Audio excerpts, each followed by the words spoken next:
urte geroago eta pandemiak eragindako 2 urteko etenaren ondoren, makina erremintaren 2 urtekoak industria haustaren alerik onenak bildu ditu BEK erakustasokan.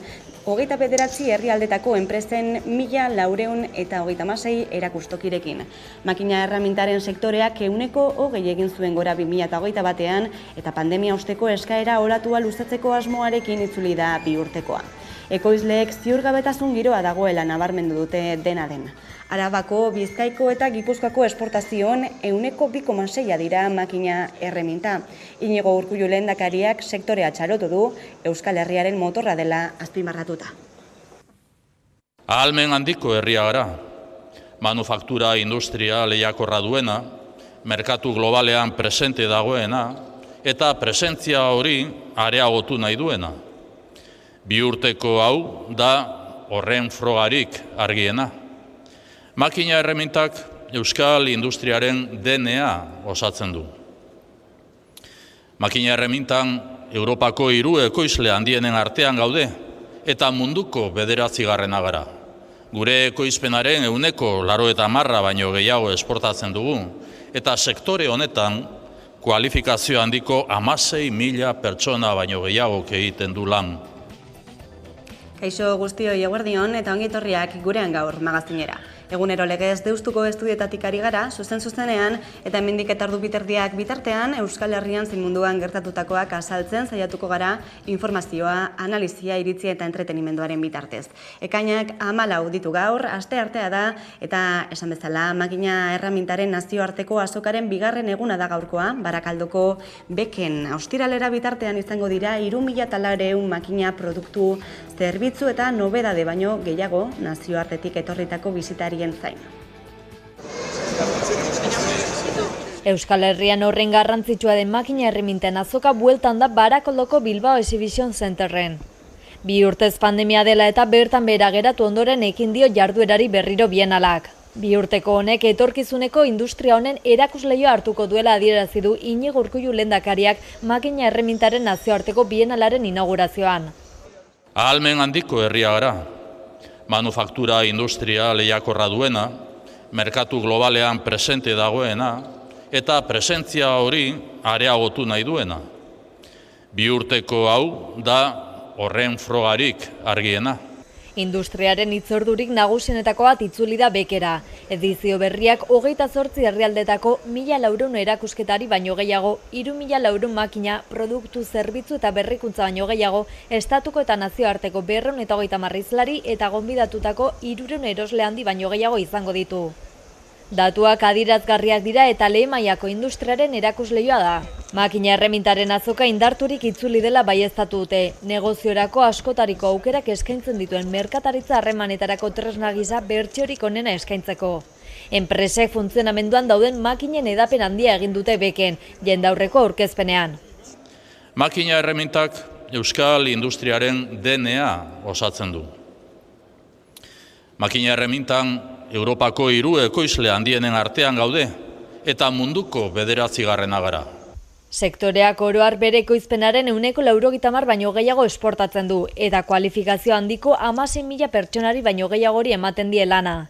Lehendakariak esan duenez, Euskal industriaren etorkizuna abangoardiako makina erreminta bada, teknologikoki eta digitalki lehiakorra dena. Makina erremintaren 31. edizioa da urtengoa eta ekainaren 17 arte ostiralera arte eskaintza handia izango da Barakaldoko BEK-en.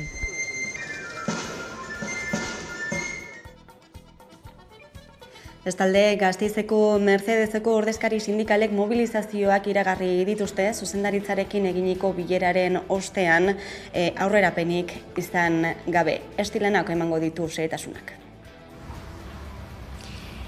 Lantegi Gasteiztarraren zuzendaritza eta batzordeak atzo bildu ziren hitzarmenaren negoziazioaren ingurukoak zehazteko, baina aurrerapenik ez da eman eta gaurko beste bilera bat espero da. Zentzu horretan enpresak langileei malgutasun handiagoa eskatzen diete 1.200 milioi euroko inbertsio handiarekin aurrera egiten jarraitzeko.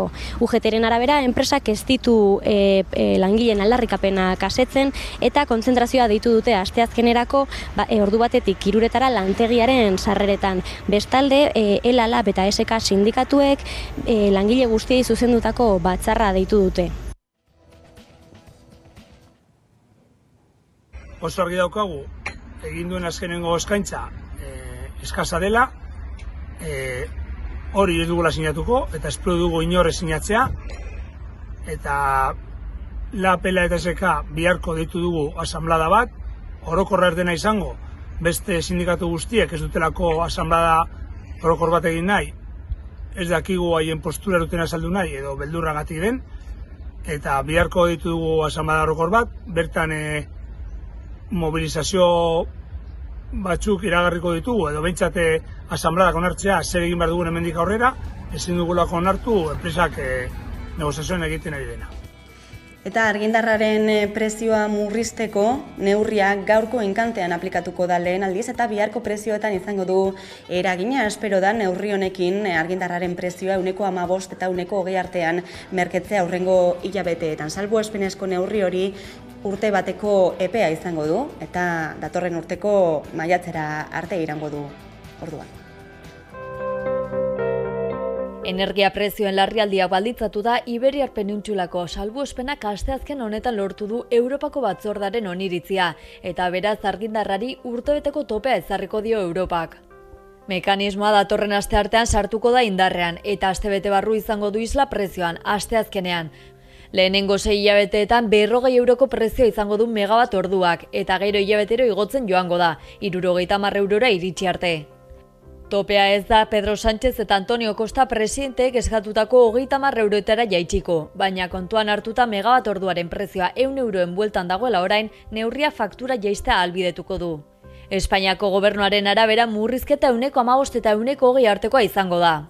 España y Portugal conseguimos la llamada excepción ibérica y muy pronto el Colegio de Comisarios de la Comisión acordará la notificación del mecanismo ibérico de la electricidad, es decir, el tope de los precios al gas que se usa para producir la electricidad.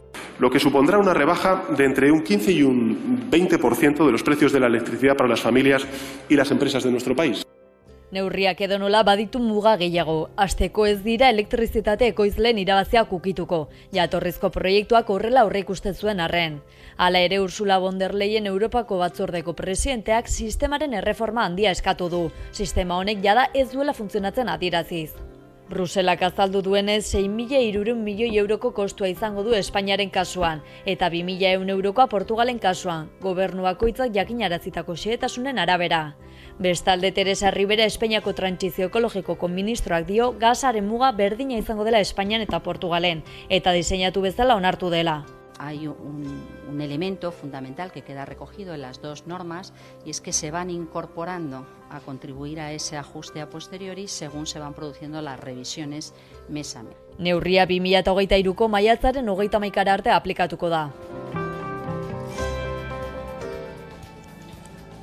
Eta Ryanair konpainiako kabinako tripulatzaileak 6 greba egunera deituta daude, hitzarmen kolektibo bat eskatzeko zuzen ere. Uda honetako lehen irteera operazioarekin bat egingo dute, zehazki 24 orduko etenaldiak iragarri dituzte, kainaren 24, 25, 26 eta 30erako eta baita uztailaren 1 eta 2 ere.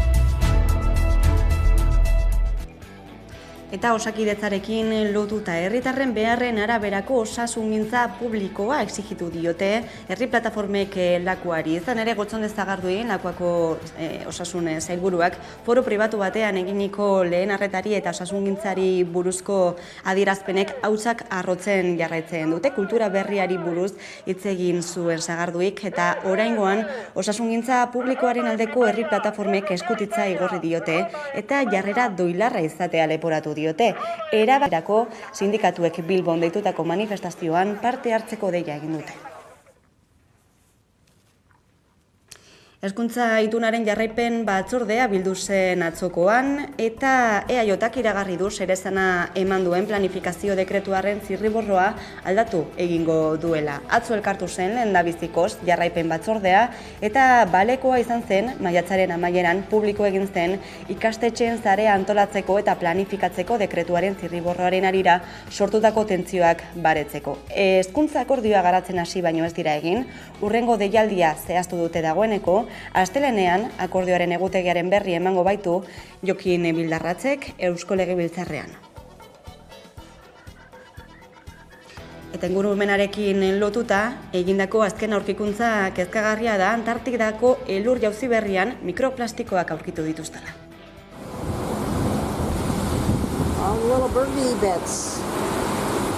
Gizakiaren arrastoa Antartikara ere heldu da. Zientzialariek lehen aldiz aurkitu dituzte mikroplastikoak Antartikako elur erori berrian. Zelanda Berriko Canterburyko Unibertsitateko ikerlariek Antartikako 19 gunetako lagine jaso dituzte, eta horietako bakoitzak plastiko zatitxoak zituen. Mikroplastikoak material plastikoen higaduratik datoz, eta arrozale bat baino txikiagoa dira, batzuetan begi hutsez ikustezinak. Esaterako guk askotan soinean daramatzagun arropak sintetikoak dira, plastikozko jatorria dute, eta horiek ere erabilerarekin fibrak askatzen doaz, eta fibra horiek ere mikroplastikoak dira. Beraz, ez dute jatorri bakarra, baina bai dutena amankomunean neurri txikikoak direla, eta zenbat eta neurri txikiago eduki, orduan eta mota guztietako izakietan barreiatzeko edo zabaltzeko aukera gehiago, eta ondorioz kalteren bat eragiteko aukera gehiago. Ikertzaileek Antartikan 29 partikula aurkitu dituzte urtutako elur litro bakoitzean. 13 plastiko mota identifikatu dituzte eta laginen 80% etileno politereftalatzkoak aurkitu dituzte. Horiek plastikoz eginiko botila leunetan eta hungintzan erabiltzen dira gehien bat. Identifikatutako mikroplastiko horien jatorria bertako ikerketa zientifiko guneak direla adierazi du Alex Sabes ikerlariak The Cryosphere zientziari buruzko aldizkarian. Orain arteko ikerketetan aurkitu izan dute mikroplastikoa Antartikako itsas izotzean eta azaleko uretan, baina elur freskoa topatzen duten aurreneko aldia da. Ia Zientzien Akademia Nazionaleko prozesuetan argitaratutako ikerketa garrantzitsu batek dio mikroplastikoak mundu osoan zehar ari direla edatzen, askotan hautsak, haizeak edota itsas korronteak garraietzen dituztela. Horren adibidetzat dugu 2020an ikertzaileek mikroplastikoak aurkitu zituztela Everest mendiaren gailurretik gertu. Itsaso sakonetan ere aurkitu izan dira. Zientzialariek diote kutsatze honek eragin lokalak eta zabalagoak izan ditzakela, gizakiongan ere esaterako. Duela pare bat hilabete gizakien odolean atzeman zituzten mikroplastikoak lehenengo aldiz. Ondorio kaltegarriak eragiteko potentziala dute medikuen arabera, zelula heriotza eta alergia erreakzioak barne. Ume txikiei, amek titia ematen dieten esnean ere, jada trazak edo somatzen direla. Testu inguru honetan ohiturak aldatu behar direla dio eguzkiko kideak, plastikoak sortzari utzi eta horrela horiek galarazi. Mikroplastikoen aurrean ordea ez du irtenbiderik ikusten eta arazo larria dela esan digu.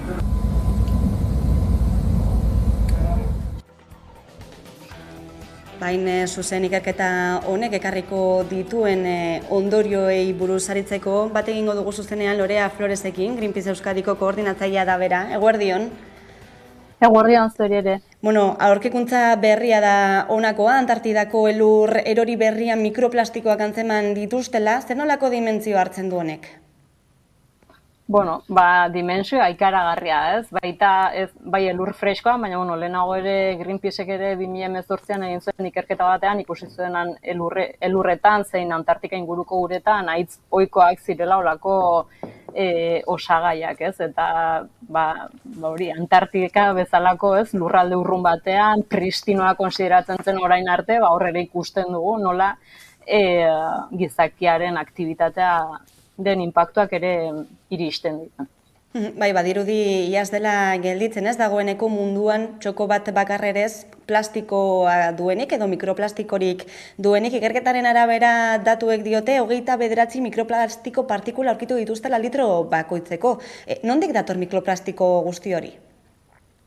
Hor ere justo guzkiko kideak erraten zuen, ez? Ikusi den irudi horietan mikroplastiko jatorri agitz desberdina izan dezakete, ez? Orokorrean dira, plastikoz edo material artifizialez egindako zati handiagoak iristen ere ingurumenera, eta gero, abrasioarengatik, hor jasate dituzten baldintzak, joaten dira puxka txikiagoak sortzen.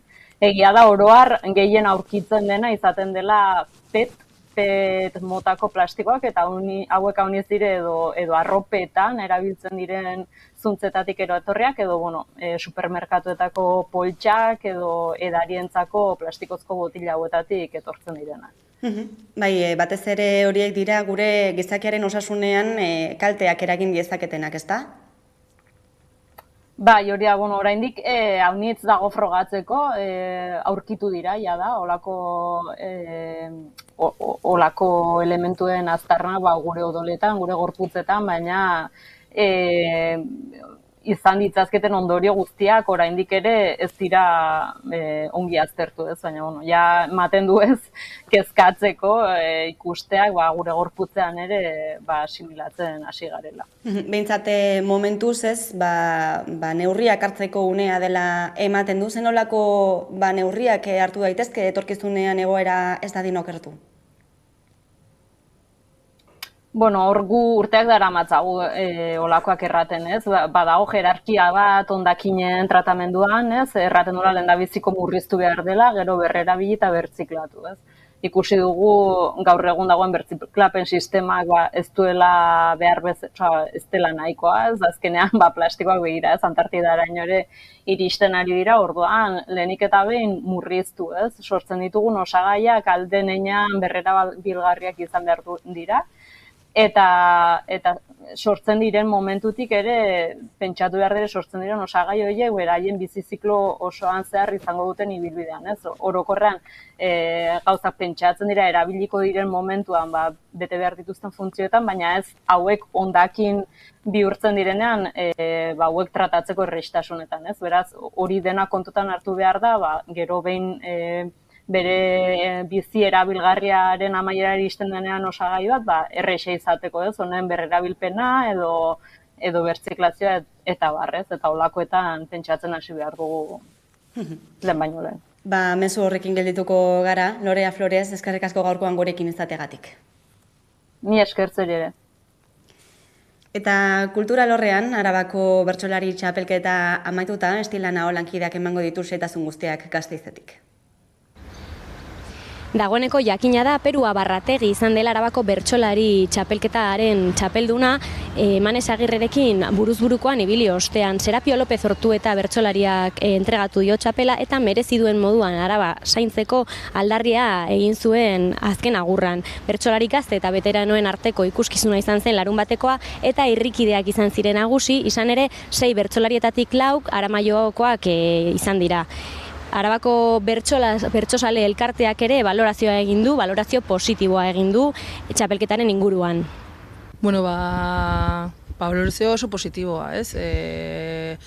Jende mordoska bat bildu genuen Biltzar Jauregian ekainaren 11 izateko, eta 1000 plan egoteko eta hondartza mendia eta denerako planak izateko.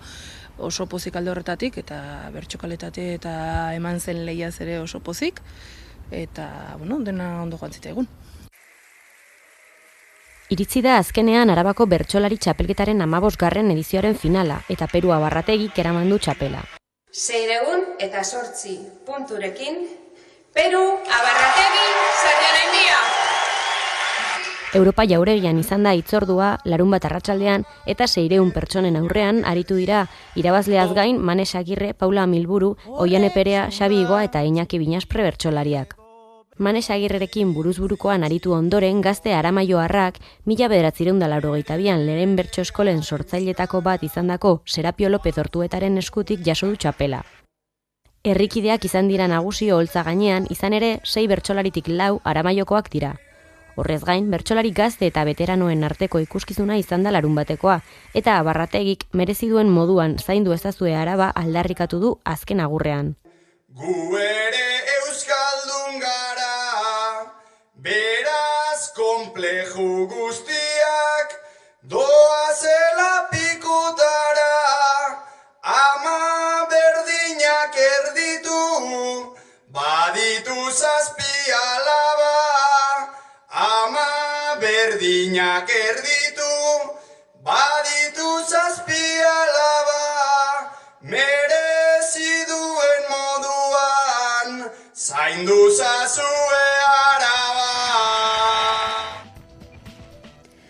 Kanterri, euskaraz kantatzen duen herria ikastaroa abiatuko dute Oiartzunen uztailaren 11an eta 12an euskarazko kantagintzaren inguruan arituko dira eta aski ezagunak diren gonbidatuak izango dira gainera musikari oso ezagunak Fermin Etxegoien, Anari Itxaroborda, Intza Orbegozo, Imanol Epelde eta Jon Maia. Oiartzungo udalak kantagiltza elkarteak eta Ahotseneak antolatu du ekimena eta hain zuzen ere Ahotseneako kidea den Gotzon Barandiaran daukagun pantailaren beste aldean, honi buruz gehiago jakiteko. Eguerdion, Gotzon?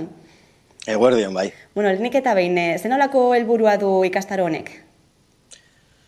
Bueno, Kanterri da, Kanterri euskaraz kantatzen duen herria, du izenburua ikastaroak eta egitasmoak, eta da ikastaro bat euskarazko kantagintzaren ertz eta alderdi guztiak aztertzeko, hoien inguruan gogoeta egiteko, modu teoriko eta praktiko batean, eta euskarazko kantagintza balioan jartzeko. Eta edukien aldetik, zer esan dezakezu, zer jorratuko da zehatz-mehatz, zein izango da musikari gonbidatuen zeregina?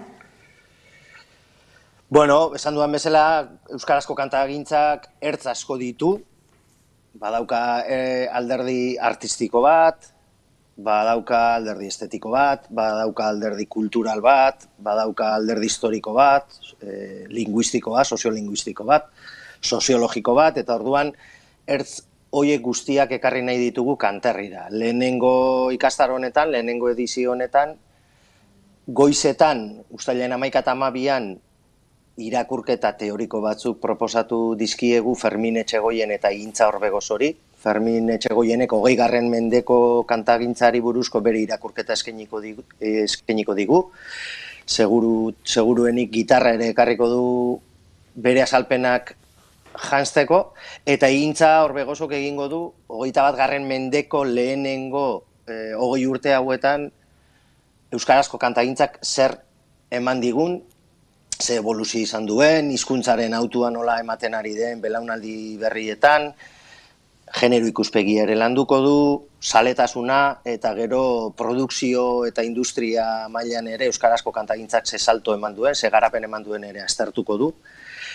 Eta gainontzeko saioak izango dira teoriko praktikoak esan dezagun. Anari Alberdi urte asko daramatza, 80ko hamarkadan hasi zen euskaraz argitaratzen, euskarazko kantagintzan bere lanak argitaratzen, eta ordutik hona ze garapen egin duen kantak sortzeko orduan, honek ere gitarra ekarriko du, eta azalduko digu modu praktiko batean, 80ko hamarkadan zer kantatzen zuen, zergatik kantatzen zuen, zertarako kantatzen zuen, eta ordutik gaur egunera arte zergatik eta zertarako horrek ze erantzun ezberdin edo garatu ekarri dizkion berari. Eta berak egingo du, bere kantuen bitartez, kantua jos eta azalduz, letrak eta musika, garapen guzti hori. Itxaroborda idazleak 250etik gora letra idatzi ditu kanturako, bera idazlea da, poesia idatzi du eta idazten du, eta berak kontatuko digu, da 250 letra horietako batzuk nola sortu dituen, eta berak nola sortzen dituen letrak kanturako, ze alde dagoen poesiaren eta kanturako letren bitartez, eta bere esperientzia guzti hori gurekin partekatuko du. Imanol Epelde musikaria eta hezkuntzarautuko irakaslea da, bigarren hezkuntzako irakaslea da, eta berak teknologia berriak erabiltzen ditu literatura eta musika transmititzeko. Bere ikasleekin lantzen ditu euskarazko kantagintzaren eta literaturaren bai klasikoak, bai egungo idazleen lanak, eta horretarako erabiltzen ditu, gaur egun sarean edozeinen eskura dauden programa eta aplikazio teknologikoak. Orduan hori ere oso modu praktikoan edozeinentzat bideratuta, baina hezkuntza arautuan ari direnentzako oso erabilgarria ere, saio praktiko hori ukiko dugu. Eta aurtengo ikastaroa amaitzeko, Jon Maiak zergatik gara kantu bat saioa prestatuko du, Itxaro Bordaren antzera ere Jonek letra parrastada badauka, asko dauzka idatzita, hau ere 80ko hamarkadan hasi zen letrak idazten musika taldeentzat, eta berak esplikatuko digu nola sortu dituen hain anitz eta ezberdin eta sasoi diferentatakoak diren musika talde eta bakarlarientzako letrak. Argi dago, ez? Luxuzko gonbidatuak izango direla, euskarazko kantagintzan sakontzeko. Nondik dator dena den ikastaro hau antolatzeko nahia? Nahia dator, Oiartzunen egiten da kantagiltza izeneko ziklo bat, Oiartzungo kantagiltza elkarteak antolatzen duena, duela 3 urtetik, hau 3. edizioa da, aurtengoa. Formatoa da elkarrizketa musikatua, Plateruenean hasi ziren kantuaren kantoia egiten, gerora Zarauzko Garoan ere hasi ziren egiten paperezko kontzertuak, sormen prozesuari buruzko elkarrizketa dira, eta tartean musikari kantatu egiten dute, hori asko zabaldu da Euskal Herrian, leku desientetan egiten da, eta guk ikusi genuen Oiartzunen beste pauso bat aurrera emateko beharra zuela euskarazko kantagintzak, eta guk gogoa genuela horretarako, ezta? Eta orduan pentsatu genuen, zergatik ez dugu bilgune bat sortzen Oiartzunen, oso herria proposa da, bere historiagatik ere bai, eta gaur egun duen kulturgintzan inguruan duen eunagatik ere, eun sozialagatik, zergatik ez eman pauso bat aurrera eta bilgune bat proposatu euskarazko kantagintzaren inguruan gogoet egiteko, hausnarketa egiteko, esperimentatzeko, esperientzia partekatzeko, elkarrengandik ikasteko. Eta hortik dator Kanterri, euskaraz kantatzen duen herria, lehenengo ikastaro hau, ikastaro formatua da, baina Kanterrik uste dugu beste formatu batzuetan, beste ekarpen batzuk ere egingo dituela. Eta uste dugu euskarazko kantagintza balioan jarri behar dela, gaur egun gu garen euskaldunak, hein handi batean euskarazko kantagintzari esker ere bagarelako.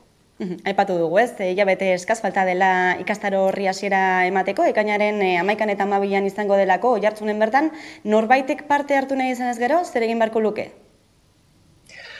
Hau, ez dugu esan, baina edozein musikazalerentzako ikastaro bada, euskarazko kantagintza maite duen edozeinentzako ikastaroa da, kantatzea gustuko duen edozeinentzako ikastaro bada, musikarientzako baita ere, idazleentzako baita ere, soziologoentzako, historialarientzako, kasetarientzako, euskaltzaleentzako ikastaro bat da, ez da ikastaro erabat akademiko bat, esan dezagun, oso zabala dela iruditzen zaigu, eta kantatzea maite duen edozeinentzako dela, eta izena ematea oso erreza da, irubebikoitz.labur.eus/Kanterri hor sartu, formulario bat dago, formulario hori bete, eta kito.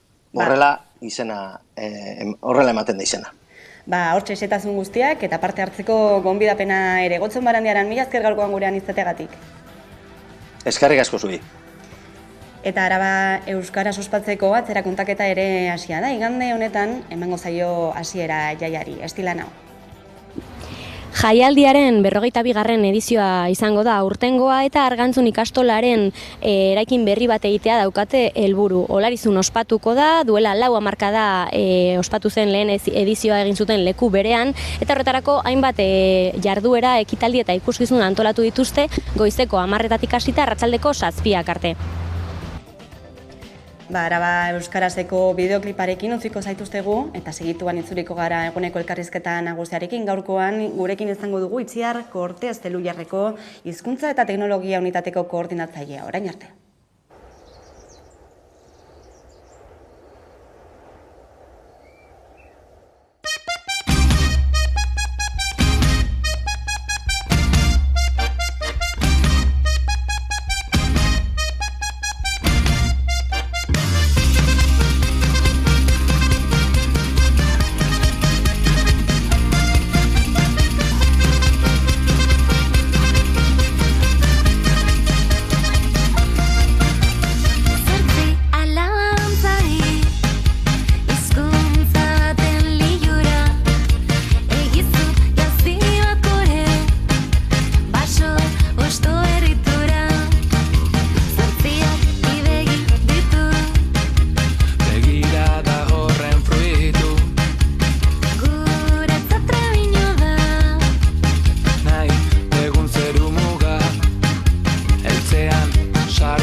Pisoak enduta bi sortzen ari gara.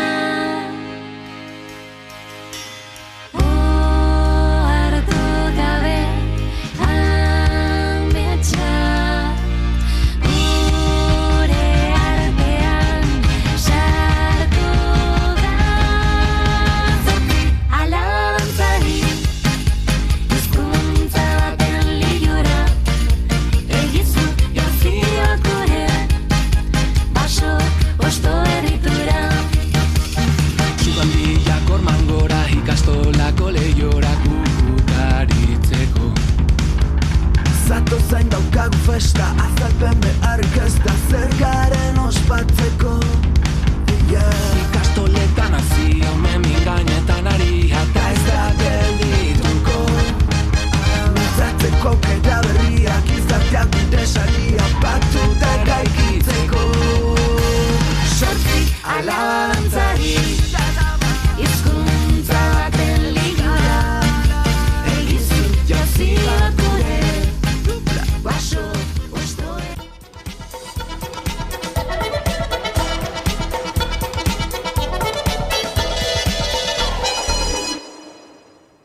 Eta egunero legez eguneko elkarrizketari atea irekiko diogu, eta horretarako gaurkoan, gurekin daukagu Itziar Kortez, Elhuyarreko hizkuntza eta teknologia koordinatzailea hain zuzen. Eguerdion eta ongi etorri.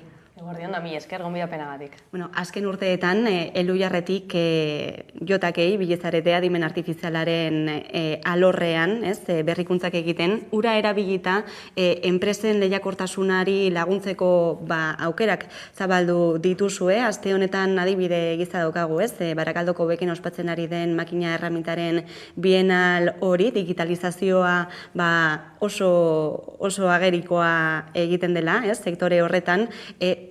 Galdera izango litzateke, adimen artifizialak zenolako aukerak zabaltzen ditu enpresen lehiakortasunean? Bai, enpresarentzat orokorrean digitalizatzeko edozein prozesu digitalizatzeko adimen artifizialak asko laguntzen du noski. Guk hizkuntzan aplikatutako adimen artifiziala ikertzen dugu eta horrekin lotutako proiektuak eta zerbitzuak ematen ditugu. Kasu horretan, adibidez, nazioartera begira dagoen hemengo enpresa bati primeran datorkioke horrelako tresnak edukitza eskura, edo alderantziz, nazioartean arrakasta duen enpresa bat ona etorriko balitz, adibidez, hizkuntza teknologiek asko lagunduko liokete digitalizazio horretan sartzen.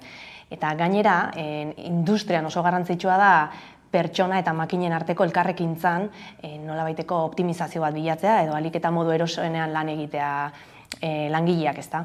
Gaur egun daude sistemak, ahotsa errekonozitzen dutenak, eta komando bidez edo bestela elkarrekintza hori egiten laguntzen dutenak. Eta horretarako daude gurean moduko teknologiak ahotsez esaten ari zarena, modu naturalean esaten zabiltzana, ulertzeko eta makinek horren arabera jokatzeko, adibidez. Berrikuntzen nabarmenak ez ekarri ditu sektore desberdinetan, esparru desberdinetan, baina nola funtzionatzen du zehazki, adimen artifizialak? Bai, adimen artifiziala gauza asko da, asko dira, baina egia da, azkenean egiten duguna da, datu multzo batzutatik abiatuta, saiatzen gara patroiak ikasten edo ezaugarriak ikasten. Eta adibide errazena adibide izan daiteke itzulpen automatikoa. Denok dakigu, gizartean denok erabiltzen dugu itzulpen automatikoa, denok dakigu zer den, azkenean testu bat hizkuntza batetik beste batera bihurtzeko sistema bat da, eta hori modu automatikoan entrenatu egiten dugu. Orduan, entrenamendu hori nola egiten da? Aurrez sortuta den itzulpen mordo bat hartu, eta algoritmo batzuk aplikatuta ikasi. Gaur egun erabiltzen diren teknikak dira sare neuronaletan oinarritutakoak. Eta horiekin egiten duguna da, adibidez, nolabait testu hori zenbaki bihurtu, sarrerako testua zenbaki bihurtu, eta zenbaki horiek berriro testu bihurtu. Eta horrela helburuko hizkuntza lortu. Azken finean behar duguna da, masa handi bat, datu masa handi bat, adibide multzo handi bat, hortik ikasteko. Horrela, adibide berri badatorrenean edo esaldi berri badaukagunean, badakigu itzultzen. Badakigu, automatikoki itzultzen. Itzultzaile automatikoa hitz egiten ari gara, Elhuyarri buruz hitz egiten ari gara, ezin dugu albo batera utzi Elia, Elhuyarren itzultzaile automatikoa, agian zuen zerbitzurik ezagunena, ez daiteke. Nola uztartzen da, hizkuntza, zientzia eta adimen artifiziala, oso,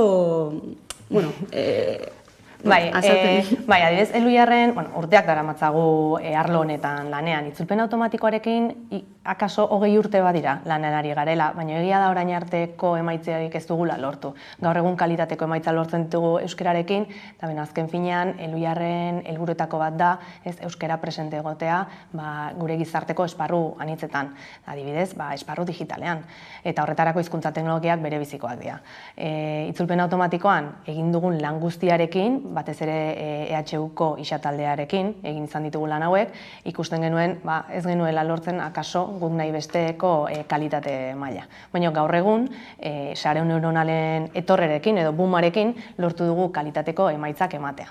Orduan, gu aspalditik gabiltza hontan lanean, ziur aski ez ginen ezagunak horregatik, izango gara ezagunagoak hiztegiagatik edo beste produktu batzungatik, baina azken finean gure barruan, Elhuyarren barruan dagoen helburu horietako bat da. Bilakara handia izan duela beraz itzultzaile automatiko honek azken urteotan. Bai, orain dela 5 urtetik hona egin duen aldaketa ikaragarria izan da, eta batez ere kalitatean, orain arte lortzen genituen kalitateak, orain lortzen ditugun kalitateak, lehen ez genuen lortzen.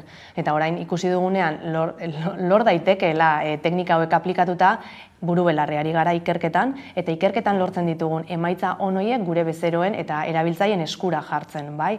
Azken finean iruditzen zaigu ikerketan ematen ditugun aurrera pauso horiek nolabait gizartearen esku ere utzi behar ditugula, eta horretan ari gara lanean. Eta ikusi besterik ez dago erabilerak ere ze bilakaera izan duen. Orain dela 2 urte, hilabetean 20 milioi hitz itzultzen zituen gure sistemak, eta gaur egun 40 milioi hitz baino gehiago itzultzen ditu hilabetean. Gero eta gehiago erabiltzen da, deno dakigu zer den itzultzaile automatikoa, eta Eliak ematen duen kalitatearekin gero eta ezagunagoa da. Eta ez dakite informazio hori izango duzuen, baina zeinen lorretan erabiltzen da gehien bat? Bai, alde batetik orokorrean gizartean erabiltzen da, adibidez aplikaziotik, bai, 15.000-tik gora pertsone daukate bere gailuan instalatuta gure itzultzailea, eta erabilera hori egiten dute. Gero, badakigu baita, gure datuek diote, 12.000 erabiltzaile baino gehiago daudela erregistratuta gure sistemetan, horiek ere erabiltzen dute Elia. Eta gero bai, gure bezeroetan fijatzen bagara, hezkuntza daukagu, industria daukagu, eta oro har, enpresa elebidunak edo nazioartera begira dauden enpresak dira. Itzultzaileak izan dituen erronken artean adierazgarriak dira, ez hitzen esanahi egokia bilatzea, edo esaldien koherentzia ez galtzea, ez? Horretarako ere, itzulpenak pertsonalizatzeko aukera jarri berri duzu, hori eskaintzen lehenak izan zarete Euskal Herrian, eta honek suposatzen da ere, zerbitzua hobetzen duela, ez? Bai, guk nolabait gure bezeroari aliketa zerbitzu honena eskaini nahi diogu, bai gizarteari eta bai gure bezero direnei. Beraz, guk ikerketan egin dugun aurrerapen hau, dela nolabait zure terminologia edo zure hiztegi propioa sortu eta hori itzulpen automatikoarekin batera nahastuta erabiltzea, bai? Hau da, nik hitz bat normalean modu batera esate badut, esan nahi diot itzultzaileari mesedez erabiltzeko hitz hori nik erabiltzen dudan gisara, funtzionalitate hori gehitu dugu Elian. Eta egia zan, arrakasta desente edukitzen ari da, gero eta jende gehiago ari da hori erabiltzen, eta beste hizkuntzetara ere berehala zabalduko dugu. Sei hizkuntzetan, ez, da itzultzailea? Bai, euskera, gaztelania, frantsesa, inglesa, katalana eta gallegoa. Momentu honetan 6 hizkuntza dakizki, eta ez dakigu ziurazki epe ertainera izango ditugu gehiago ere. Eta erabilena, zein da? Erabilena momentu honetan gaztelaniatik euskerara itzulpenak egiteko aukera bai. Beraz, euskararen alorrean zein ekarpen egin diezaioke itzultzaile automatikoak, esaterako euskara ikasten ari den norbaitentzat? Bai, azken finean ekarpena, beste esango nuke beste edozein itzultzaile automatikok emango luken berdina, baina hau hemen egindakoa da, kalitatea bermatua dago guk egindako testen arabera, ebaluazio sistema batetik pasatzen dugu, eta gure ustez egiten dugun prozesu horretan bermatzen dugu euskerazko itzultzailea oso ona dela. Horrek ez du kentzen automatikoa denik, beraz, euskara ikasleek ezin dute ez da hartu esaldi bat gaztelaniaz, euskarara pasa eta lan hori entregatu irakasleari, noski. Baina hizkuntza ikasteko prozesutan asko lagun dezake, ulertzen ez diren testuak adibidez zurera ekartzeko. Euskaraz irakurtzeko testu bat eman dizute, baina esaldi bat ez duzu ondo ulertzen, hartu esaldi hori, itzuli zure hizkuntzara, izan gaztelania edo beste bat, eta segurazki ondo itzulita egongo da eta jakingo duzu zer esaten da bilen. Adimen artifiziala dago itzultzaile honen atzealdean, ez? Eta aipatu duzu, geroz eta lagin handiagoa izan, geroz eta efektibitate handiagoa izango duela itzultzaileak, beraz, ez dakite adibidez ingeleseko itzulketak emaitza hobeak izango dituen euskarako baina. Momentu honetan, egia da, ingelesezko testuak lortzea askoz errazagoa da, euskarazkoa sortzea baino guk enfokatu beharko genduke euskarazkoak nahiz eta testu gutxiago izan, testu gutxi horrekin ere teknika desberdinak aplikatu eta itzultzaile onak sortzea. Argi dago, momentu honetan hizkuntza ez dela muga bat, garai batean esaten genuen euskara daukan ezaugarriengatik agian zailagoa zela errepresentatzen, baina kasu honetan matematikaz ari gara, errepresentatzen ziur aski ingelesa edo euskara antzeko izango dira, eta orain bilatu behar dituguna dira teknika egokiak, hizkuntza gutxituen edo baliabide urriko hizkuntzek itzulpen automatikoko sistemak ingelesekoak bezain onak izan ditzaten. Aipatu dugu hasieran, ez da, adimen artifizialak eta batez ere horrelako itzultzaileek ere, enpresen lehiakortasunean lagundu dezaketela, esaterako euskarazko edabideetan zein paper izan dezakete? Euskarazko edabideetan izan ditzake hainbat paper eta gainera ez itzulpen automatikoak bakarrik, baizik eta bestelako hizkuntza teknologiek ere. Adibidez, itzultzaile automatikoa integratzea zeure edabidean, horrek ekar lezake beste publiko batera iristea. Zure edukia beste publiko batera iristea. Adibidez, zuk daukazun euskarazko webgune oso bat itzultzen baduzu gaztelaniara automatikoki eta Googleri esaten badiozu hori indexatzeko, gaztelaniazko bilaketetatik ere etor litezke irakurleak. Orduan, irakurle kopurua handitzea daukazu. Bestalde, kanpoko edukiak zurera ekartzeko modu bat ere izan daiteke, ikusentzunezkoak, ziur kalitatezko ikusentzunezkoak daudela, hor zehar, beste hizkuntza batzutan, zergatik ez ditugu geurera ekartzen geure publikoari eskaintzeko eta euskeraz, eta hortarako erabilitzakegu modu erdi automatikoan nahi baduzu, baino hizkuntza teknologiak, azpititulazioa, inkluso bikoizketa automatikoa, edo bestelako tresnak. Eta zein erronka planteatzen dira horrelako proiektuekin? Uste dut, adibidez, kasu honetan edabidetara itzuliz, edabidek estrategia bat landu behar dutela, eta nire ikuspuntutik behintzat estrategia horiek lantzea da zaila. Ziur, probatu eta gauza batzuk probatu eta erroreak topatuko ditugula eta aldatu beharko ditugula estrategiak. Baina iruditzen zait planteamenduak direla zailak, ulertzen teknologia honek zertan lagunduko gaituen eta ze aplika dezakegun ze esparrutan. Adibidez, igandetako aldizkari berezia nahi dut 4 hizkuntzatan atera. Baina gero konturatzen naiz, ideia bezala oso polita zala, baina gero estrategikoki ez dit ezer aportatzen. Orduan pixkat ekarri berdeu gurera. Nik uste estrategiak lantzea dela erronka bat. Eta zinbeste erabilera izan dezake honelako itzultzaile batek? Zinbeste sektoretan izan dezake eragina edo badu gaur egun? Gaur egun adibidez, itzulpen automatikoa itzultzaileen enpresek erabiltzen dute. Itzulpen agentziek itzulpen automatikoa erabili egiten dute. Tresna bat gehiago bezala, edo apoioko baliabide bat bezala. Uste dugu, nolabait askotan galdetzen didate, itzulpen automatikoa saltzen baduzu eta itzulpen zerbitzu bat ere bazarete, non dago, ez? Ez duzu elkarri kompetentzia egiten? Berez ez. Itzulpen automatikoak ematen digun aukera da beste esparru batzuk zabaltzeko, itzulpen automatikoa aplikatu dezakezu webguneak itzultzeko automatikoki modu masibo batean, interesa badaukazu, eta itzultzaile profesionalak egin dezaketen lana da zainduagoa eta kalitatera bideratuagoa. Izan ere, esaten duzu ez direla kompetentzia, baina bada ez zalantza hori, nolatan itzulpengintza tradizionalarekin zer gertatuko da etorkizun batean, ez? Horrelako zerbitzu bat, askoz ere hobekuntza handiagoak izango dituenean etorkizun batean, ez? Kolokan jartzen da itzulpengintza tradizionala? Sektore honi gertatzen zaiona azken finean da, kanpo teknologia batzuk beti ari direla erasaten, ez? Teknologia hau dago erabili egin behar duzu. Eta teknologia honekin azkarrago egin behar duzu. Da, pixkat hortik ateratzea lortu beharko genduke, ikustea teknologia hauek zer ematen diguten, zerbitzu horiek hobetzeko, zer beste esparru irikitzen dituen, eta teknologia geure eguneroko lanean erabiltzeko modukoa dela, eta probetxu nolatera ikasi beharko genduke. Gainera, honekin lotuta adibidez, uztailean udako ikastaro bat antolatu dugu, eta gaia da itzulpengintza eta teknologia. Hortan zentratuko gara, 2 egunez itzultzaile talde batekin, eta aterako dira horrelako kontuak, eta itzulpen automatikotik hasi, eta audiovisualetaraino. Ze itzulpen automatikoa denok ulertzen dugun sistema bada, denok dakigu zer dan itzulpen automatikoa, baina ahotsaren errekonozimenduakin hasten geanean, edo bikoizketa automatikoarekin jendeari arrotza egiten zaio. Baina hori ere hemen da, eta audiovisualak itzultzen dituztenek, dagoeneko lehen izan dituzte teknologiarekin lehen harremanak, lehen, ibili dira, Twitterren eta sare sozialetan bueltaka kontu hauekin, laguntzen dute, ez dute laguntzen, baliagarriak dira, eta hortaz debatitzeko pare bat eguneko saioa antolatu dugu. Eztabaida bada ere, ez, ikusentzunezko plataforma handietan, streaming plataformetan, euskararen presentzia zenolako gutxi den, ez?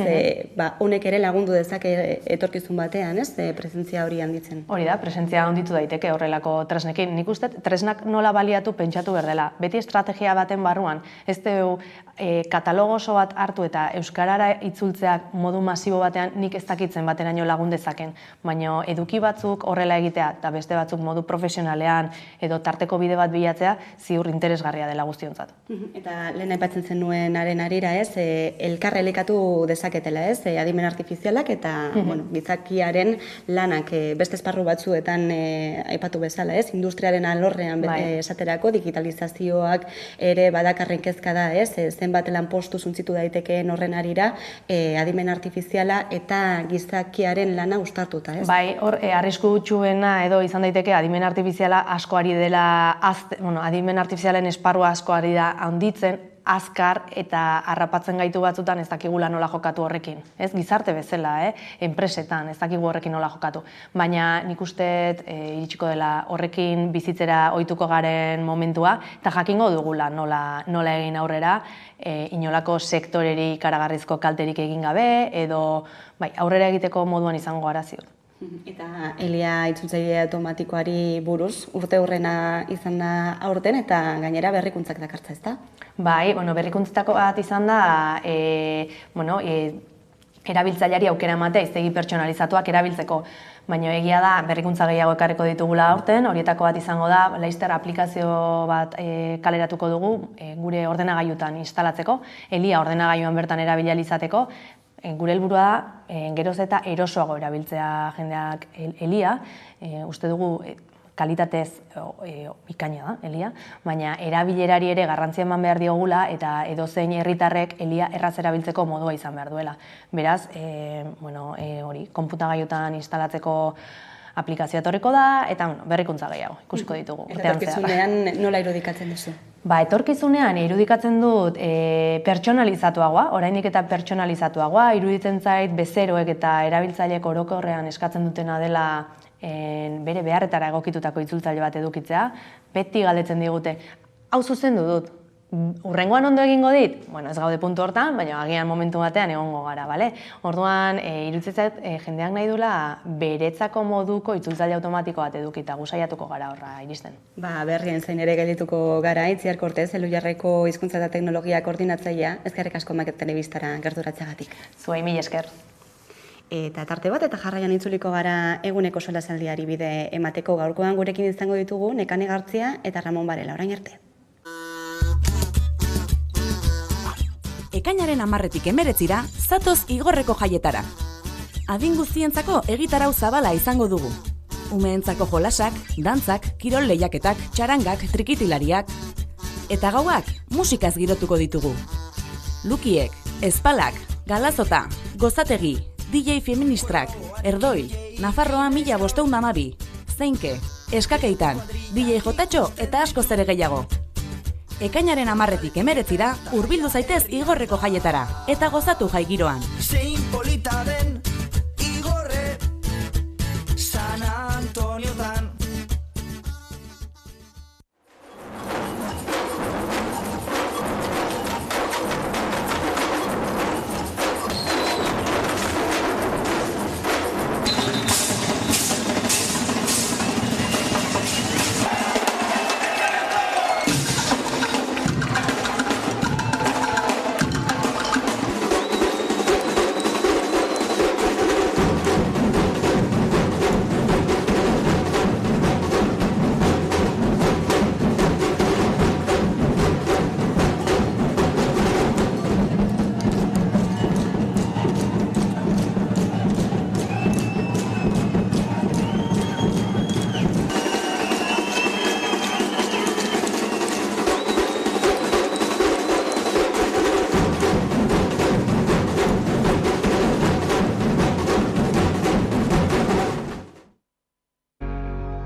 digamos que genero asko batuten bizela gure musik estiluen.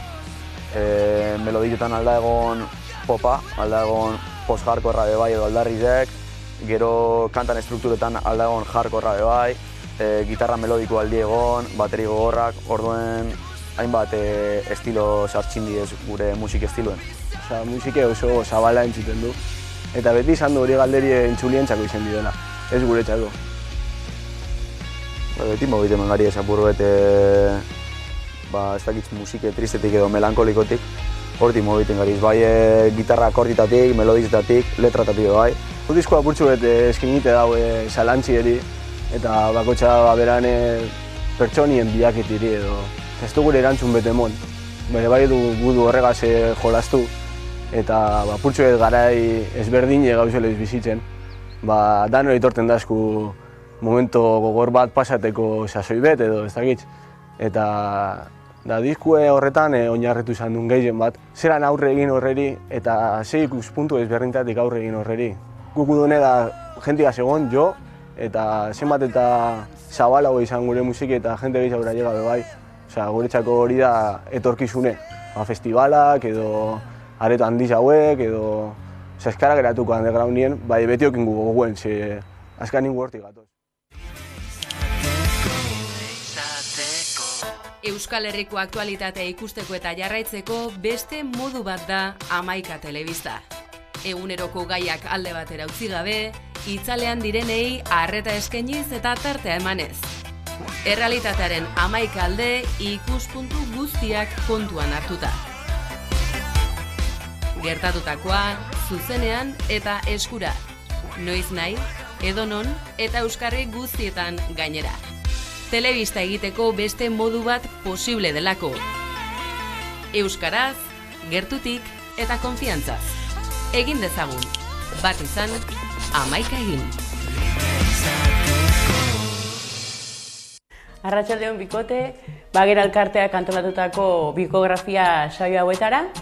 Arratsaldeon eta ongi etorriak. Eta badakizue bikografia saio hauetan tokatzen dela pixkat ireki, eta zuen bizitzaz hitz egitea. Ez dakit horretako prest heldu zaten. Erdi prest. Erdi prest. Zer, kaiz? Ai. Nire ama izan da beti oso zinezalea, eta orduan oso txikitatik ikusi ditut pelikula asko. Bueno, gauza dago polita. Izan zen, zinemaldi batean nik 8 bat urte dukiko nitun, eta eraman ninduen amak La Princesita izeneko pelikula bat ikustera. Eta orduan, karo, bertsio originalean zegoen, gaztelera zazpidatzita, eta nien nintzen gai zuzenean irakurtzeko, ez? Orduan, isiri nintzen amaren gainean, eta amak izultzen zean euskerara. Eta, bueno, etorri zaitu orain historia hori burura, ez? Baina bai izan dela beti nik amarekin lotu duten zerbait zinea, eta zinezaletasuna. Unibertsitateko Intsumiso elkartean, topaketa bitako baten ezautu nuen Igor Otxoa, nire gaur arteko kidea dana txalapartan, eta raroa juntzen zen, ni Intsumiso egin nintzen, eta egun baten amak ditu zian. Ditu du emakume batek etxea, esan ez? Gaur baldin bazoa juzgadua, absolbitzen zaituztela, eta baina zintzen emakume hori da, juzgaduko norbait, baina ezintzula bere izenean deitu du. Orduan junitzen juzgadua, jakin gabe oso ondo zertan ikuan, izan diat etortzeko bazpadare. Pan beste batzuk, kono eta beste batzuk, baina abokatu egin, abokatu eta joeba. Baza izo importazukin ingoet, eta momentu nin, eta izan zan olako... Osongi prestatua dena.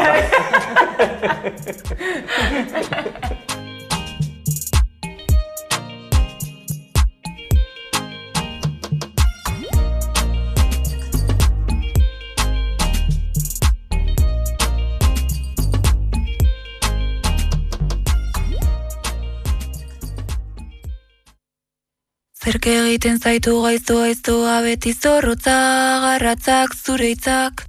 Zenbat laino beltz, esarkada bat behar duzu baina kiratxa, jasan ezina da. Bakarrik zaude, bere zuloak, malkotan errua ez duzu inoiz bilatzen zure etxean.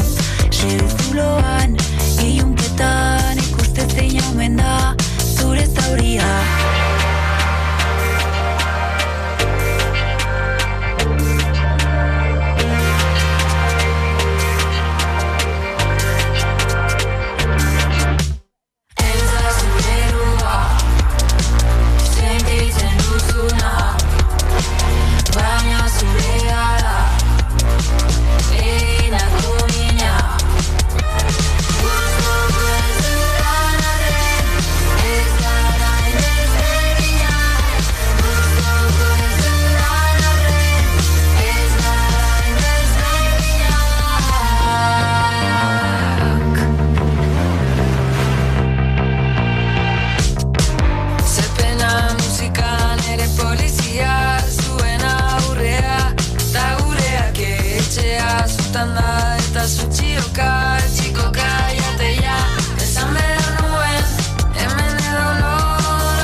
Ardilatzen herrian, ardilatzen erdian, ardilatzen herrian, ardilatzen erdian, ardilatzen herrian, utzaren aberrian, laino beltzen erdian, ardilatzen herrian, ardilatzen herrian, ardilatzen erdian, ardilatzen herrian, berde zuri gorria, utzaren aberrian, ardilatzen erdian, ardilatzen herrian, herrian desherrian, ardilatzen herrian, ardilatzen herrian, ardilatzen herrian, baina blatu herrian, ardilatzen herrian, aitezkin herrian, guztoko ez dudanaren, ez garen desberdinak.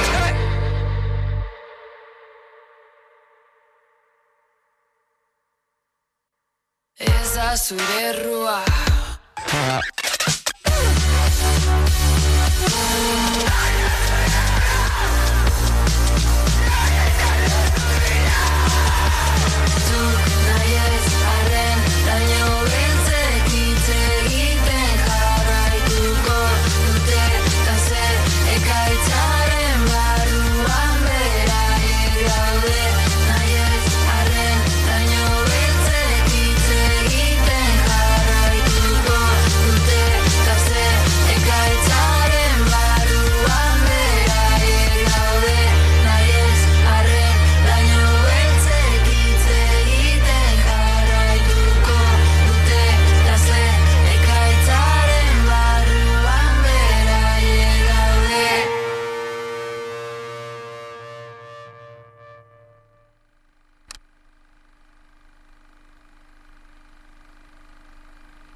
Eta gure lege solasaldiari hasiera emango diogu. Eta horretarako gaurkoan gurekin daukagu Nekane Gartzia, eguerdion. Kaixo, eguerdion.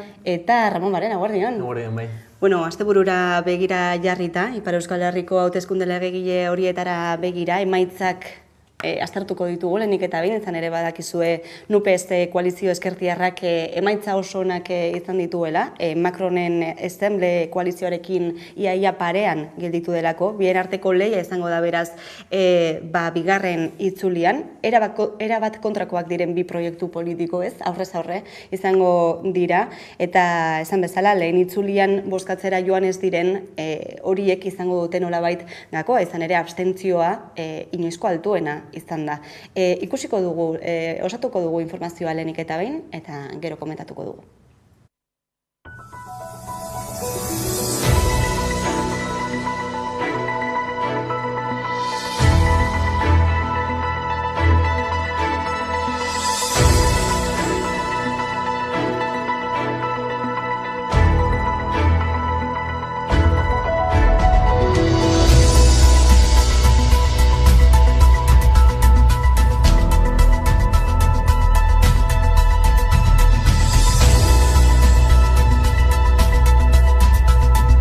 nahiko baikorki, baloratzen dugu, aldiz, bazen esperantza hori bigarren itzulira sailkatzea sekulako gorakada eraman da berriz ere, eta azken urte horietan beti gero eta gorago ibiltzen gira, ezkerreko lehen mugimendua gira hemen Ipar Euskal Herriuntan.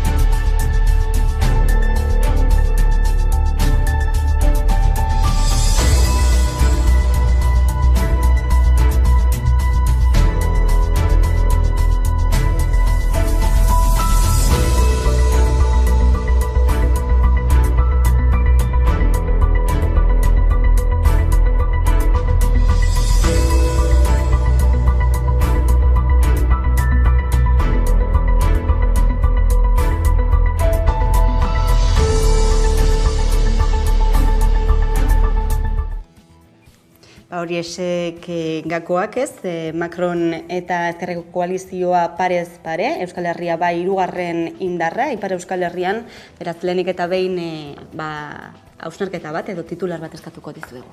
Bai, azkenean fijatzen gara beti partaidetzearen kopuruarekin, eta baina nik aipatuko nuke abstentzioarena.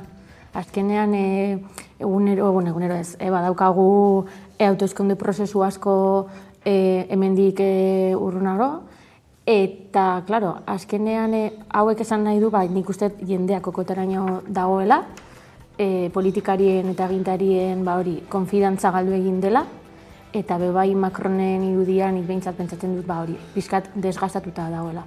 Nik Ezkerreko koalizioaren arira, nik uste bi irakurmen oso kontrajarriak ditu dela. Batetik nolabait ere bertoko hauteskunde sistema dela eta emaitza oso onak lortu dituzte, antza denez, sartu dira bigarren itzuliko borroka askotan, baina bestalde batetik eta labur egiteko, ez da, titular bezala, zenbatuko baginituzke alderdi bakoitzak lortutako botoak oin dela 2017an banan lortuko lituzkete 125, ezta, aurtengoko berdina. Orduan azkenean lortu dutena da bakarrik bloke hori horren indarra mantentzea, eta nik uste benetan larrigarria dela herrialde baten eskerrak, normalean eskerra 150 hartu beharko lukeela, ezta? Normalean hori ematen da herrialde gehienetan, baina bakarrik hartzen duela botoen laurdena, ezta? Orduan nik uste hori, bi irakurmen horiek eman daitezkela eta benetan larritzeko egoeran dagoela, egoera larrian dagoela eskerra Frantzian. Baina oso berrikuntza handia izan da, ez? Blokean aurkeztu izana hauteskunde legegileetan, presidenzialetan zatituta aurkeztu ziren, eta beraz ondorioak ikusterakoan, ez? Eta ultraeskuinaren gorakada hori ikusterakoan ere, azkenean lortu egin dute koalizio bezala aurkeztea, ez? Beraz, in extremizia egindako koalizio horrek zenolako emaitzak izan dituen, Macronen ia parez pare gelditzeko, ez dakit nola baloratzen duzuen zuek? Azkenean, badakigunez Frantziako prozesu elektorala hemengoa askoz baino zailagoa da, ez da berdina, eta nik behintzat pentsatzen dut prozesu elektoral honek fomentatzen duela agian ez alde bozkatzea, baizik eta kontra. Eta bigarren itzulian hau ere gerta daiteke, ez? Azkenean, klaro, bat edo bestea bozkatu behar dozu, eta kontxo, magian botako diote berari, ze bestea esateratzeko, eta orduan, niri ezai gustatzen prozesu elektoral hau, baina daukatena eta errespetatu behar dugu.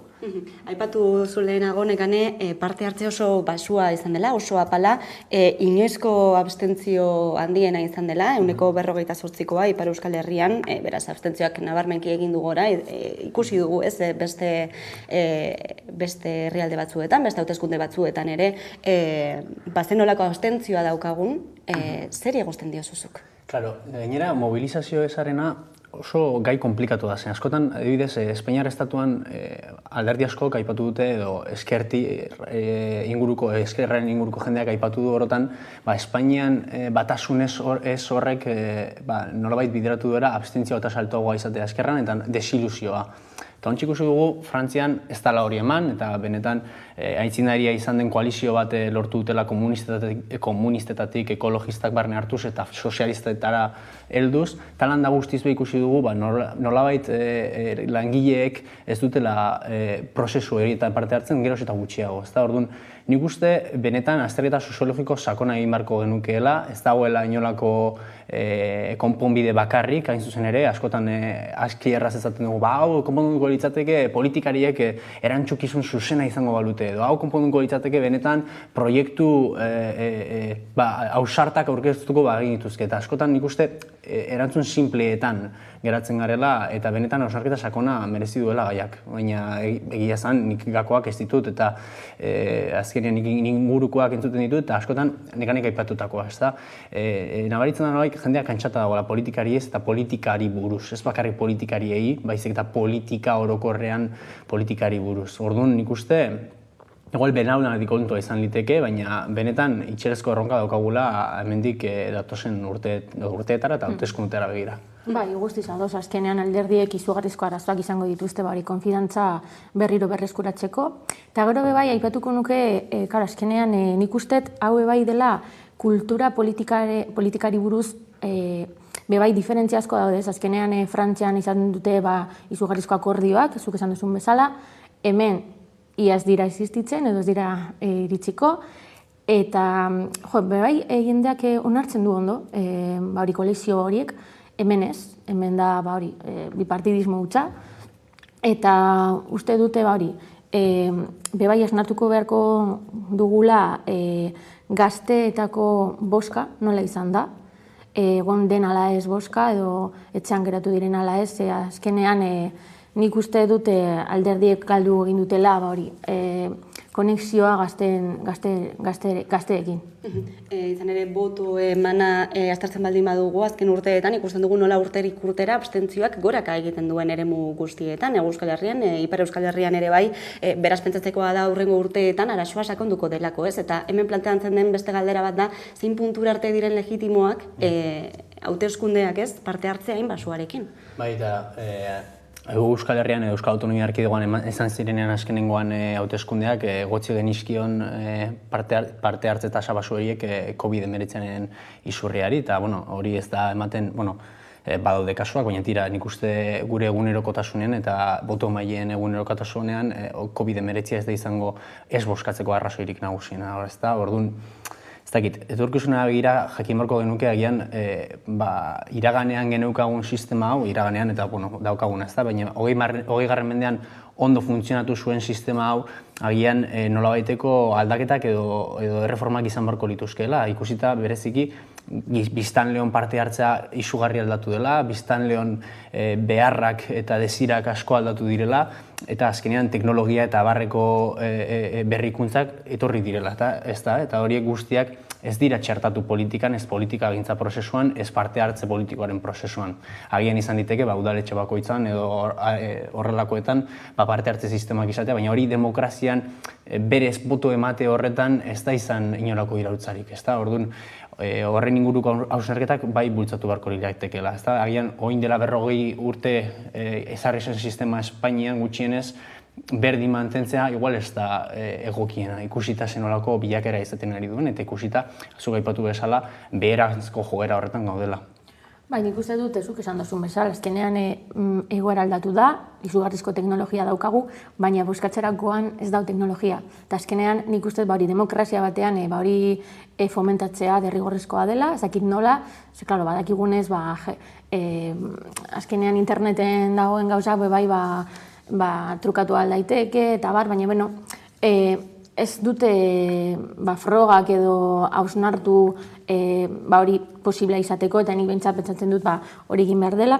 Eta bai, abstentzioari burura begiratzen, azkenean jendea ikusten baldin ez badu alternatiba bat ez da mobilizatuko. Eta nik uste dut abstentzioaren arira hori dela gakoa, ez azkenean betiko alderdiak, ez dago alternatiba bat, eta jendea batzutan astera esaten den bezala, mejor lo bueno conocido que lo malo por conocer, no? Eta nik uste dut jendea horrela, bai, ez dela mugitzen alternatiba bat baldin ez badago. Ba, ikusiko dugu zer gertatzen den bigarren itzuli horretan, ekainaren 19an ospatuko dena, baina momentuz badirudi Emmanuel Macronen boterea kolokan egon daitekela Frantzeko Asanblada Nazionalean. Ikusiko dugu zer gertatzen den. Gaiz aldatu behar dugu, eta ingurumenari begira jarri behar gara, izan ere berriki Zelanda Berriako ikertzaile talde batek eginiko ikerketa batek kezka sorrarazi du, izan ere lehen aldiz aurkitu dituzte mikroplastikoak Antartidako elur erori berrian. Honi buruz hitz egin dugu Lorea Flores, Greenpeaceko koordinatzailearekin, eta hauxe da kontatu diguna.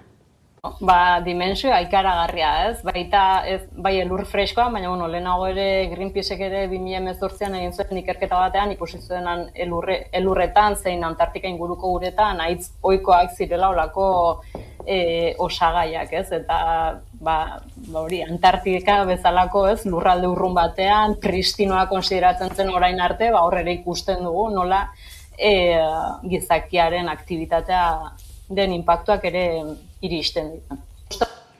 Horixe aurkikuntza, aurretik ere aurkikuntzak egin zituzten giza odolean, esnean ere bai, ezta, beraz, badirudi, hainbat eta hainbat esparrura heltzen ari direla mikroplastiko horiek, eta orain galdera da, ez, zer egin. Ja, eta ez dakigu ez da zeintzuk diren ondorioak, oin ikasteke dugu, badira txostenak eta txosten zientifiko nahikotxo nolabait aztertzen dituztenak zen nolako ondorioak dituzten mikroplastiko horiek gure organismoetan, baina ondino zehazteke dago eta aurrikuspenak ez dira bat ere onak, ez da?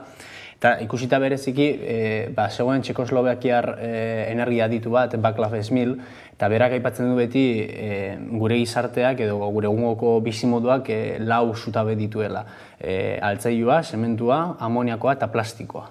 Eta horiek guztiak lortu beharko genituzkela, nolabait eraberritu aldatu dauzkaten kriston eragin kaltegarriak ekiditze aldera, baina egun ez dugu inolako alternatibarik plastikoak hainbeste erabilera dituen material hori nolabait beste batengatik ordezkatzeko, ezta?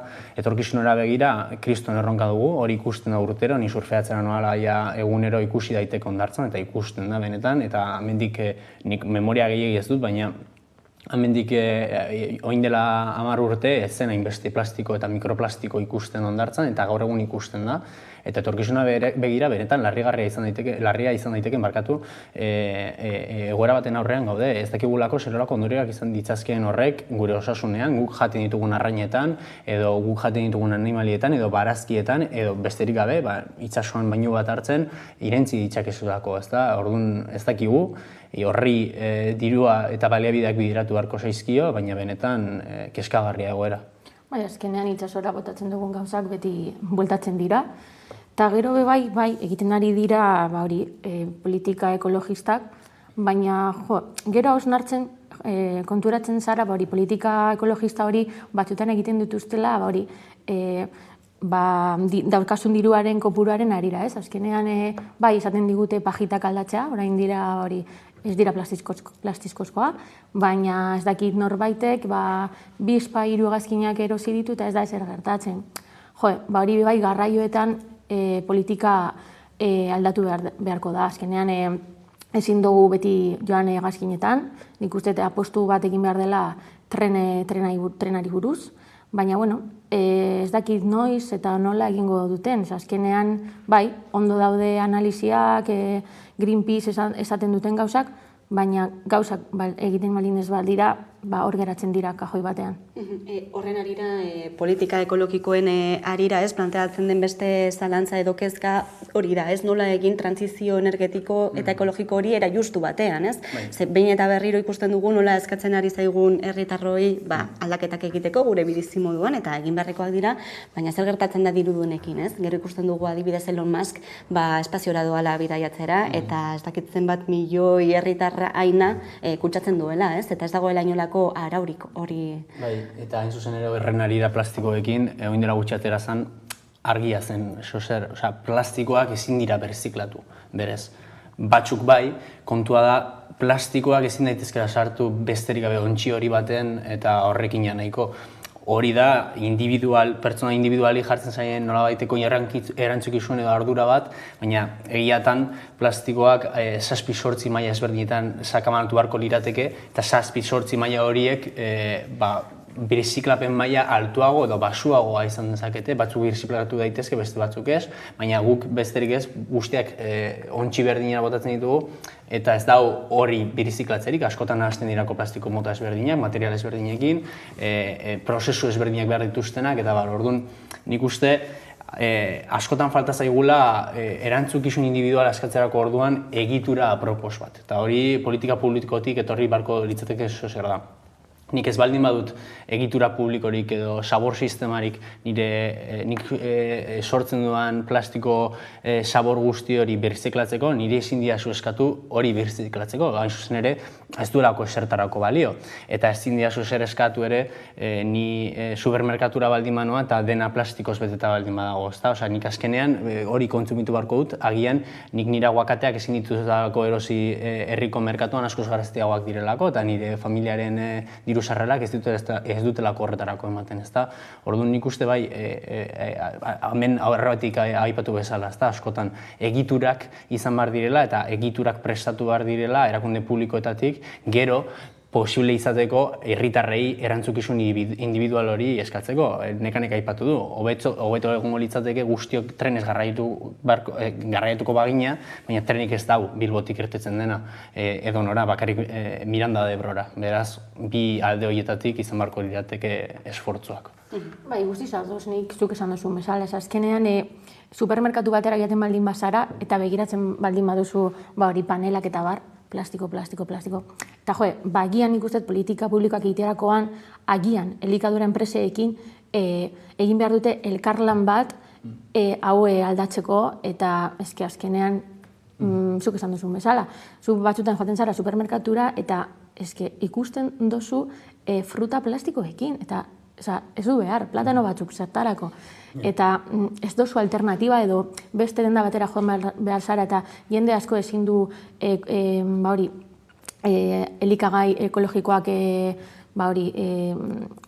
erosi eta nik uste politika publiko hauek elikadura enpreseekin egiten baldin ez bada, ez da aurrera pausu handirik egongo. Eta potentzian horren arira, ez dakit jakingo guzuen, baina indela gutxi berrietan albiztetan aldera zen erabila bakarreko plastikoak debekatuak izan zirela edo izango zirela Europar Batasunaren baitan, hori Espainiak direktiba hori Espainiako lege dira ekarri du, eta justo gaur izan barregura sortu dit honen inguruan prestatzen den bilelako, irakurri dudalako estatu batuetan 2022 urterako debekatuko dituztela plastikozko botiak parke naturaletan. Eta erreparatu diot neurriari eta askotan hainbeste parekotasuna dago, azkenean Europar Batasuna badera gauzak egiteke noski, baina Amerikako estatu batuetan munduko ekonomiarik barne produktu gordinaren arabera erraldoiena, hainbeste kontsumitzen dituztena, hainbeste sabor emititzen duena edo sortzen duena pertsona bakoitzeko, horrelako neurriekin. 2022 plastikozko urbotiak ez dira sartuko parke naturaletan, ja konponduta arazoa. Askotan ironiarekin, eta nolabait barregurea, ez dala barregurako gaia ez da gutxiago ere ez, baina nolabait zenolako ezberdintasunak ematen diren eta zenolako esfortzuak egiten diren toki batetik eta zenolako politika pobreak eta txiroak beste toki batzuetatik, ez da? Bai, argi dago erronka handiak ditugula aurretik, gai honetan ere, globalak direnak, ez horiek Europar Batasunaren arira. Beraz, bai, eta gainera honek ingurumenarekin lotutakoak beste ondorio batzuk ekarriko ditu, klima larrialdiak migratzaile klimatikoak ekarriko dituelako, ez? Gaur egun dauden arrazoietatik haratago, klima arrazoiengatik ere jendeak bere herrialdetatik iaz egin behar izango duelako, eta migrazioaz aritzen ari garela ere, aipatu beharra dago, gaurkoan Aita Mari erreskate ontziak 11 pertsona erreskatatu dituela, 20 eta 30 bitartekoak, 16 urteko nerabere bat bazegoen, eta hori izan da, ekainaren 6tik Mediterraneo erdialdera egindako bidaiatik egin duen lehen erreskatea. Gainera zen beharra dago, inguru horretan dagoen erreskate ontzi bakarra dela, ez? Beraz, balioan jartzea ere horrelako lana, baina beste aldea ere, ez? Zergaitik, ez? Beti gobernuz kanpoko erakundeen gain gelditzen den horrelako lana. Bai, azkenean ikusten dugu telebistan izugarrizko lana egiten dute Aita Mari, baina kontzo, zergatik ez dugu eskatzen gure agintariei hori egiteko, ez? Azkenean, aita mari baldin ez badago itsasoan, zer gertatuko luke jende horrekin. Eta, klaro, azkenean nik uste saltzen dugula, hori, ez dakite, superheroiak direla eta bar, ze polita ez, izugarrizko arazoa dago atzean. Eta hori, batzutan, ez dugu ikusi nahi, edo saltzen dugute edabideetan hori pizkat, ze polita, eta ez da polita, izugarrizko arazoa dago migrazioarekin. Azkenean jendea ez da bere herritik joaten nahi dutelako, baizik eta bizitza berri bat lortzeko, eta batzutan basoritzarrez itsasoan geratzen da haien bizitza. Eta politika horiek aldatu beharko dira, Leire zuko aipatu duzu, askotan migratzaile edo errefuxiatu klimatikoei buruz hitz egiten dugu, eta nik uste jendeak askotan ez duela nolabait ere ondo ikusten nolako egoeratik sortzen diren horiek. Ni adibidez horrekin egin nuen topo lehen aldiz terrorismoa ikasgai baten, nire graduan, eta azaldu ziguten uste dut Fulabi deitzen zela taldea, Niger edo Nigeria inguruan, hor Sahel inguruan bizi ziren terrorista batzuk, haiek sartu zirela biolentzian, hain zuzen ere, lehorte izugarriak izan zirelako haien sonaldean edo beraiek bizitako tokian, nomadak zirelako eta toki aldatu behar izan ziren eta aldatzerako orduan hasi ziren liskarrak beste jende batzuekin eta baliabideak eskuratzeko orduan eta orduan hasi ziren kriston hilketak sortzen eta hasi zen nolabait nazioartean errekonomizimendua daukan terrorista talde bat, ezta? Eta horrek eragin dituen migrazio guztie horiek eta azkenean Saheletik gora doazenak, iturtzen direla Mediterraneo eta Open Arrosekin itxerosko lotura daukatela. Askotan nik uste migrazio klimatiko hori alde batera uzten dugula eta norabait adibideak erakustea positiboa izan liteke, baina horretarako nekanek aipatu bezala beharko genituzke politika publikoak eta ez gizarte zibilak aurrera eramandako politikak berez noiz behinka lortzen dutelako adibidez gaur goizean 11 pertsona salbatzea, baina hainbat eta hainbat bizitza galtzen dira urtero Mediterraneo itsasoan. Eta oztopo handiak izaten dituztela gainera, beraien lanak aurrera eramateko, estatuek eman behar dutelako porturatze baimena eta askotan atzeratzen delako egunak eta noski bertan itsasoan daudenak, itsasontzian daudenak, tentsioak gertatzen dira, eta bar, ez da lan erraz egiten dutena ez da ere. Ez da erraz eta gainera batzuk gartzelan egon dira egun batzuk, esaten dute trata egiten duten berarekin, mafia bat direla, eta gero errealitatean mafia daudenak ez dute ere begiratzen edo egiten, eta gero bai Europa mailan zerbait egin eta esan behar dute. Azkenean, azkeneko albisteak Poloniako murari buruz, iaz da hitz egiten. Eta hor, Europan daukagu frontera bat kriminalizazioarekin eta jendea baztertzen eta, Ukrainiakoak baldin bazara, pasa dezakezu, baina hau onartezina da, ezin da migrazioaren erronka begiratu arrasakeriarekin, eta ez dakit nola edo nora iritsiko da, baina uda honetan izugarrizko arazo migratoriak izango ditu. Hemen utziko dugu gaurko solazaldian, ziur ere beste batean gaiari helduko diogula, eskerrik asko beste behin gurean izateagatik, Nekane Gartzia eta Ramon Barela, eta jarraian eguneko albiste nagusiak Karolina Suarez lankidaren eskutik, ondiztan.